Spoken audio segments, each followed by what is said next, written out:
जनाजे के साथ जाना ईमान का हिस्सा है।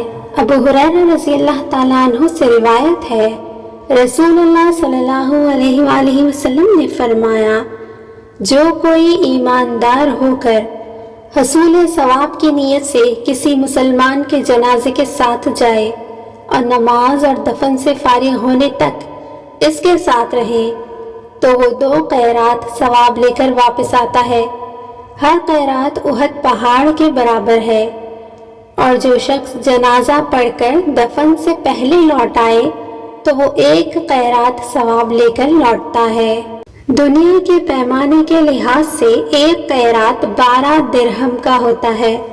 अलबत्ता आखिरत में अज्र सवाब के लिहाज से 1 क़ैरात उहद पहाड़ के बराबर है। चुनांचे बुखारी की ये एक रिवायत में इसकी वजाहत है।